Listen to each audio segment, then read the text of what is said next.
2013. szeptember 28-án a Május 1-e utcán lévő mezőgazdasági szakközépiskola udvarán kora reggeltől délutánig tüzet oltottak. Szerencsére csak gyakorlatgyanánt, de sport- és versenyszerűen, így az adrenalin most sem hiányozhatott.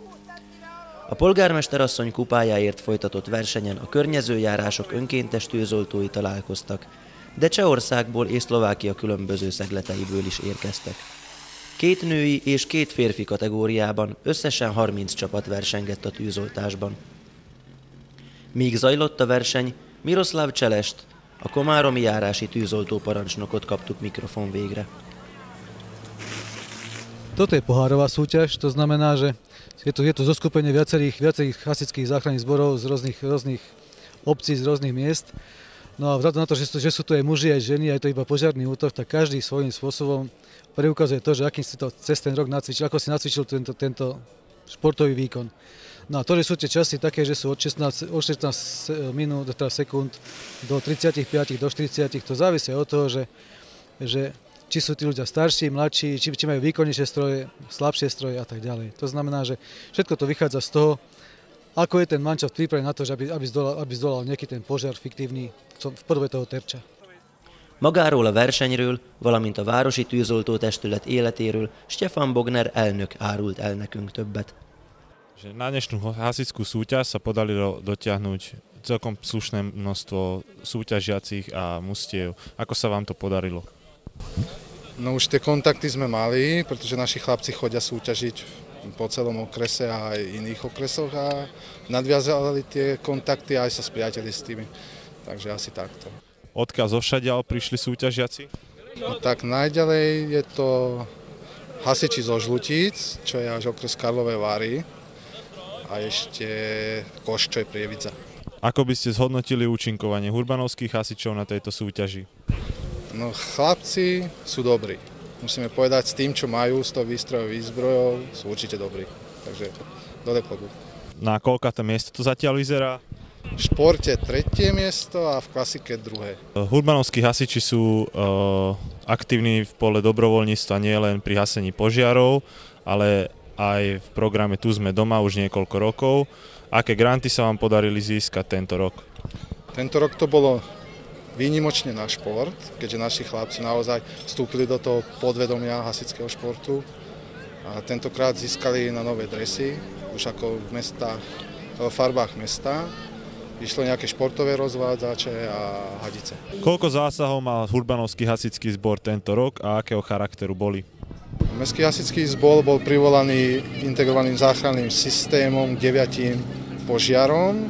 Boli tam nejaké technické výjazdy a tento rok to boli hlavne aj povodňové, pri povodniach v Komárne a v kave odčerpávania a tieto veci. Bola aj havária a raz sme mali technický zásah pri Samovráhovi, ktorého sme museli vyslobodiť z garáže.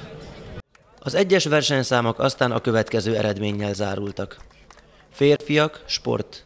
Első hely Mezőkeszi, második hely Lapásgyarmat, harmadik hely Ógyalla. Nők, sport. Első hely Žlutice, második hely Kós. A férfi klasszikus kategóriában a lapásgyarmati tűzoltók oltották ki maguknak az első helyet. Második helyen Ógyalla végzett, a harmadik helyet pedig Lakszakállas foglalta el. Ugyanezen kategória női változatában a leggyorsabbak a perbetei hölgyek voltak. Mögöttük végeztek a zluticei versenyzők, a harmadik helyen pedig a nagykesziek. Nem csupán a sok résztvevős verseny minősége, de az egyének önfeláldozó munkája is, amely során manapság idejüket arra áldozzák, hogy másokon segítsenek, megérdemli a köszönetet és a tiszteletet. Bízunk benne, hogy ezekről a fiatalokról még sok ógyallai példát vesz.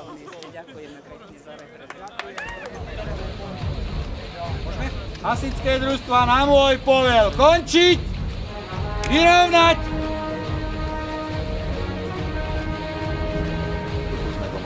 Ďakujem veľmi.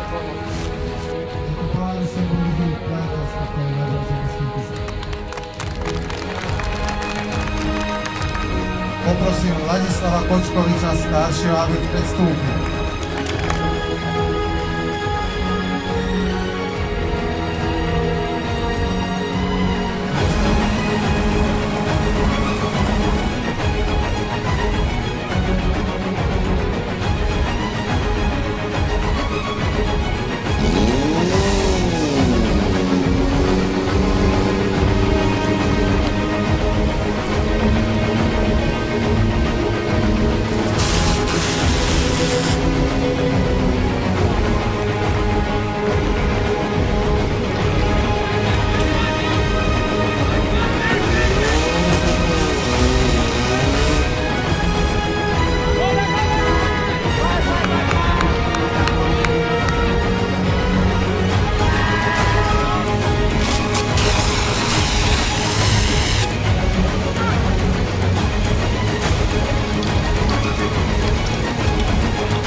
Televízne vysielanie je súčasťou projektu pod názvom Informáciou cez hranicu v prihraničnom regióne Pons-Danubí, Crossing Borders by Information in the Pons-Danubí Border Region, ktorý sa realizuje v rámci programu cezhraničnej spolupráce Maďarská republika, Slovenská republika. Az elkészült műsor az információval a határon át a Pons-Danubí régióban Crossing Borders by Information in the Pons-Danubí Border Region című projekt részeként a Magyarország-Szlovákia határon átnyúló együttműködési program támogatásában valósul meg.